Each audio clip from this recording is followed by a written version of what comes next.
नमस्कार सिटी फरीदाबाद। इस समय जो आप सामने फ़ोटो देख रहे हैं, ये दिवंगत जो है रिद्धिमा श्रीवास्तव की है, जो इस दुनिया में अब नहीं है। और इनके जो है इन्होंने बहुत बड़ा एक कदम उठाया कि डिप्रेशन में आत्महत्या कर ली। और इनके परिवार के लोगों को भी विश्वास नहीं हो रहा कि उनकी बेटी ने ऐसा क्या कारण था जो उन्होंने जो है इतना बड़ा कदम उठाया। बहरहाल जो है हम पूरी आपको जानकारी बाद में देंगे।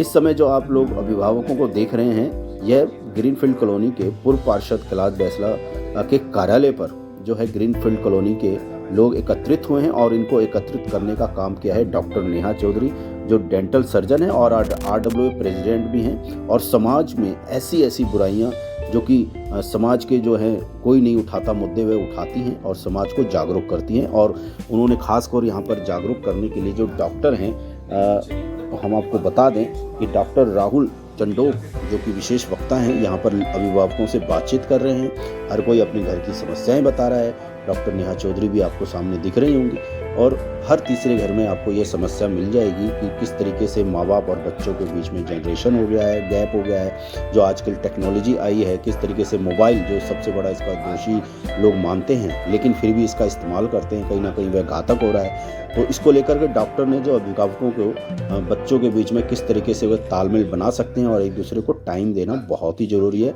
उसमें विस्तार से जो है डॉक्टर राहुल चंडोक ने जानकारी दी है अभिभावकों को। और डॉक्टर नेहा चौधरी ने भी इस मौके पर काफ़ी चीज़ें जो हैं लोगों के साथ शेयर की हैं। तो आइए सुनते हैं इस मौके पर पहले डॉक्टर नेहा चौधरी क्या कह रही हैं। ये वर्कशॉप मेंटल हेल्थ को लेके है।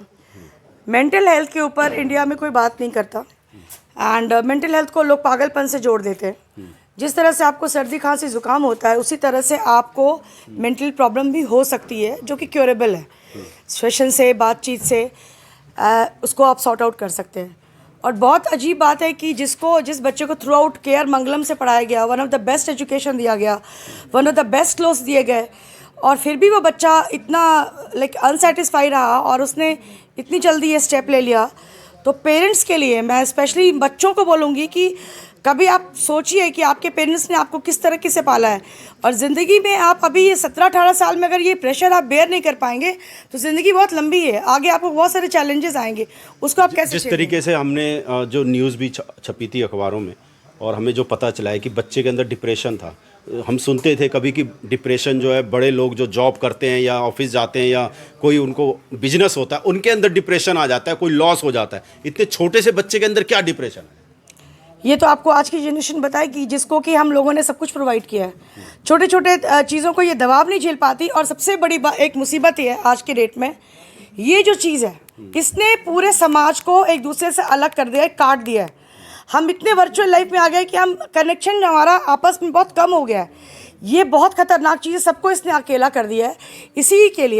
इसी प्रोग्राम के लिए मैंने डॉक्टर राहुल चंडोक, जो मेरे सीनियर हैं, इनकी जो वाइफ हैं डॉक्टर पायल चंडोक, मेरे साथ पढ़ी हैं, मेरे कॉलेज से पढ़ी हैं। एंड डॉक्टर चंडोक जो है वो जाने माने साइकेट्रिस्ट हैं, उनको बुलाया है कि लोग बात करें। अदरवाइज़ इस टॉपिक पे गुपचुप घर में बातें होती हैं, बट ओपनली इसको कोई बात नहीं करता, कोई परस्यू नहीं करता, अपनी दिल की बात कोई शेयर नहीं करता। यस, शेयर नहीं करता। और डॉक्टर चंडोक बताएंगे कि क्या क्या सिम्टम होते हैं। बहुत सारे हमारे सवाल हैं इनसे कि क्या सिम्टम होते हैं एक डिप्रेशन में जाने का, और क्या आप समाज में जो ये भी बदलाव देख रहे हैं, इतने साल की प्रैक्टिस, 25-30 साल की प्रैक्टिस सर की भी हो गई, तो आज की जनरेशन में क्या बदलाव देख रहे हैं। जो 3 दिन पहले ही बल्लभगढ़ के एक स्टूडेंट ने, 9वीं क्लास के बच्चे ने कूद करके जान दे दी, इसलिए कि उसको पढ़ने के लिए उसके फादर ने बोला। तो अब किस तरह से ये क्या है समाज में, क्या हो? समाज में ये प्रॉब्लम है कि आज के डेट में किसी के पास एक बच्चा है या 2 बच्चे हैं, और बच्चे कहीं ना कहीं उसका फ़ायदा भी उठाते हैं। पहले सामूहिक तरीके से हम रहते थे, दादा दादी, नाना नानी, मौसा मौसी, ये रिलेशन ख़त्म हुए जा रहे हैं, आइसोलेशन है। और बच्चा कहीं ना कहीं हावी भी हो रहा है पेरेंट्स के ऊपर। और पेरेंट्स के पास 1 या 2 बच्चा ऐसा वर्किंग है, अपना गिल्ट को कम करने के लिए हम उसको लग्जरी देते चले जाते हैं। तो उसका भी उसको जो सब कुछ ईजिली मिलता है, उसको संघर्ष खत्म हो जाता है उसकी ज़िंदगी में। और जब आपको संघर्ष नहीं मिलता है, छोटी छोटी बातों से आप पैनिक हो जाते हैं, तो आपको लगता है क्योंकि आप पेरेंट्स तो प्रोटेक्टेड है, समाज प्रोटेक्टेड नहीं है, आपको घर से बाहर भी कदम रखना है, अलग अलग लोगों से 2-4 होना, उनकी 2 बातें सुननी है, आप में झेलने की क्षमता कम होने लगती है। जब उनका वो दौर आता है तो वो झेल नहीं पाते। हाँ, इसके लिए आपको मिस्टर चंडोक बताएंगे, डॉक्टर राहुल चंडोक बताएंगे। अगर हम माहौल की बात करें तो उसमें अकेलापन काफ़ी है, लोगों में जुड़ाव कम है, घर में समय का अभाव है। पेरेंट्स, खासकर फरीदाबाद की अगर बात करें तो ज़्यादातर लोग बाहर कमाने जाते हैं और जब तक घर आते हैं तब तक बच्चों के सोने का समय हो जाता है। आपस में समय कम व्यतीत करने को जब मिलता है तो बच्चे कहीं ना कहीं अपनी समस्याओं को पूरी तरह से शेयर नहीं कर पाते और अंदर अंदर घुटते रहते हैं, जिसकी वजह से कभी वो डिप्रेशन के शिकार भी हो जाते हैं। तो सर, जिस तरीके से रिद्धिमा का जो केस है, या फिर मैंने 9वीं क्लास का उदाहरण दिया जी, तो क्या उन बच्चों को आप क्या सजेशन देंगे, उनके अभिभावक को क्या सजेशन देंगे? देखिए, पहली चीज़ ये कि आपको जागरूक रहना चाहिए कि ऐसा भी हो सकता है। डिप्रेशन कुछ ऐसा नहीं है जो हमेशा दूसरे के घर में होगा या अमीरों के घर में होगा, सबके घर में हो सकता है। सबके घर में हो सकता है। तो आपको इसके बारे में जानकारी होनी चाहिए, इसके क्या लक्षण होते हैं, और अगर आपको अपने किसी बच्चे में या अपने किसी जानकार के बच्चे में ऐसे लक्षण कभी दिखें तो आपको जागरूक रह के उन्हें डॉक्टर के पास लेके जाना चाहिए। आप अपने पीडियाट्रिशियन के पास लेके जाएं। अगर डायरेक्ट साइकेट्रिस्ट के पास आप आने में हिचकिचाहट है, पर उस बच्चे को कंसल्ट ज़रूर कराएं और डॉक्टर से ये समझने की कोशिश ज़रूर करें कि क्या मेरे बच्चे को कोई तकलीफ़ है, क्या हमें इलाज की ज़रूरत है। जी, जो आजकल नई टेक्नोलॉजी आ गई है उसको आप कितना दोषी मानते हैं? वैसे तो कोई चीज़ दोषी नहीं होती, लेकिन हर किसी चीज़ की अति जो है वो खराब होती है। सही बात है, अति हर चीज़ की बुरी होती है। हमेशा अलग अलग जगह पे अलग अलग चीज़ों को लेकर के मानसिक समस्याएं आती रहीं। अगर हम थोड़े टाइम पहले की बात करें, पंजाब में नशे को लेकर के बहुत बड़े अभियान हुए कि जनता में, क्योंकि पैसा बहुत था और काम के प्रति इच्छा नहीं थी, तो वो नशे में फंसे। इस तरीके से पैंडेमिक जो कोविड का रहा उसमें डिजिटल डिवाइसेस पे बहुत ज़्यादा फोकस आ गया। बच्चों ने स्कूल का काम भी उसी पे करना शुरू किया, तो उसी पे लगे रहते रहे। तो अपने समय को जब उन्होंने डिजिटल डिवाइस में ही लगा देना है तो वो एक ह्यूमन टच ख़त्म हो जाता है। उन्हें ये नहीं पता चलता कि किसी के साथ अपनी बातें बांटनी कैसे है। जी। और पेरेंट्स को ये नहीं पता रहता कि उनके बच्चों की ज़िंदगी में चल क्या रहा है। जी। तो आप मानते हैं कि अभिभावक जो हैं वो अपनी बाहर की जो टेंशन घर में ना लाएं और घर में ज़्यादा से ज़्यादा अपने परिवार के समय साथ जो है व्यतीत करें, लगता है आपको ऐसा? देखिए, ऐसा है कि अगर आपने बच्चे पैदा किए हैं तो फिर उनको सबसे टाइम देना जरूरी है। आप ही को सपोर्ट देनी होगी, ये आप ही की जिम्मेवारी है सबसे पहली। अगर आप नहीं समय दे पाएंगे तो फिर कैसे चलेगा। बिल्कुल। बार में इतनी मतलब अचानक ये सब इतनी बड़ी ट्रेजेडी हो गई, क्या आप समाज को क्या? सबसे पहले तो मैं रिद्धिमा के बारे में बताना चाहती हूँ कि मेरी बेटी कैरमंगलम से पढ़ रही थी और बहुत अच्छा कर रही थी। 96% भी उसने लाया। पढ़ाई में वो प्रूव करना चाहती थी कि मैं लाइफ में कुछ बनना चाहती हूँ। ये ऑस्ट्रेलिया जा रही थी इंटेक जुलाई में, और ये इसकी सारी कुछ जो भी रिक्वायरमेंट थी मैंने इसका पूरा किया था।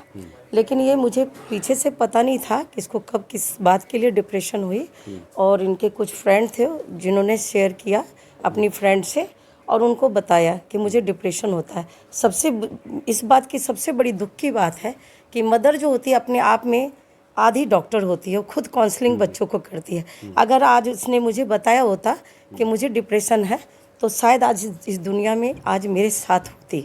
और काफ़ी एम्बिशियस थी, पढ़ाई के लिए पूरी सपने देखती थी और रात दिन पढ़ती थी और काफ़ी बोल्ड थी। किसी के जॉब करते हैं? हाँ जी, मैं जॉब करती। I am working as a national coach, plus मैं एनजीओ में हूँ जीकेसी की। तो आपका तो फिर मान लीजिए पूरे दिन का जो आधा टाइम तो बाहर ही निकलता था। लेकिन उसके लिए लग रहा है आपको कहीं ना कहीं आपका जो समय है वो परिवार के साथ कम, और उसका भी आप मानते हो?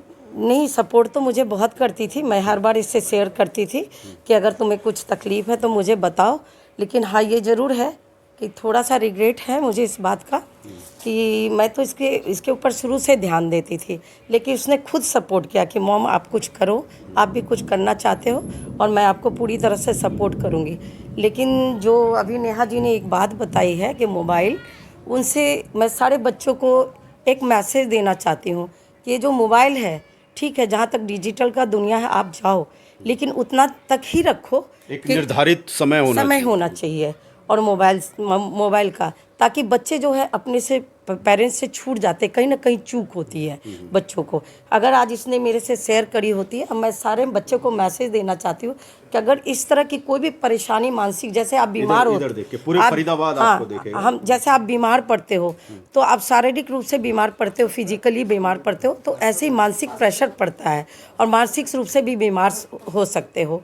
अगर आपने अपने पेरेंट्स से शेयर करी होती तो आज शायद रिधिमा इस तरह की कदम नहीं उठाती। इतनी बोल्ड, इतनी साहसी बच्ची, आप इनकी तस्वीर देख लें, हर जगह हर चीज़ में ये अव्वल आती थी। मुझे कभी भरोसा ही नहीं हुआ कि रिधिमा जैसी बच्ची ये सुसाइड का उठा सकती है, और मुझे अफसोस है, मुझे रिग्रेट है कि शायद मेरे से शेयर करती होती तो आज इस दुनिया में ज़रूर। आपको मैसेज मिल रहा है?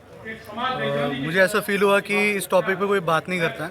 पहली बार मैंने देखा है कि यहाँ पे कि कोई इस टॉपिक पे लेके बात कर रहा है, और काफ़ी अच्छा लगा कि कोई इस पे बात कर रहा है, और काफ़ी मेंटल थोड़ा रिलीफ मिला कि मैं अकेला नहीं हूँ, ऐसा सबके साथ होता है। ठीक तो एक अच्छा आप क्या कहेंगे, क्या नाम आपका? I am Advita from Manav Rachna international school. और मेरे को लगता है कि मेंटल हेल्थ हमारे फिज़िकल हेल्थ जितना ही इम्पॉर्टेंट है। हमें अपने पेरेंट्स को अपना फ्रेंड मान के शेयर करना चाहिए। इनफैक्ट जो पेरेंट्स हैं उनको भी थोड़ा सा अंडरस्टैंडिंग होना चाहिए, थोड़ा सा फ्रेंडली बनना चाहिए। हमेशा स्ट्रिक्टनेस इज़ नॉट एवरीथिंग, थोड़ा सा लीनियंट होना चाहिए। दोनों को समझने की जरूरत है। एग्जैक्टली। आपका क्या नाम है? कर्तव्य। जी बताइए कर्तव्य। आज के वर्कशॉप से हमें पता लगा है कि हमें ना हमारे फ्रेंड्स के अलावा हमें अपने पेरेंट्स से भी सब कुछ शेयर करना चाहिए, जिससे ना हमारी सारी प्रॉब्लम्स कम हो सकती हैं। जो हमारे फ्रेंड्स बताएं उससे ज़्यादा बेटर सॉल्यूशन मिल सकता है हमें पेरेंट्स से शेयर करके। ऐसी वर्कशॉप हर कोई नहीं कराता, तो ये बहुत अच्छी चीज़ थी। तो नेहा जी को क्या कहेंगे? नेहा मैम ने जो आप लोगों के लिए, खासकर यंग जनरेशन के लिए, जो बहुत कम लोग सोचते हैं, किया है। थैंक यू, मैं उनको बहुत थैंक्स करूँगा। और ऐसी वर्कशॉप करानी चाहिए हमें, और करनी चाहिए। ठीक है, हमारी नॉलेज बढ़ेगी।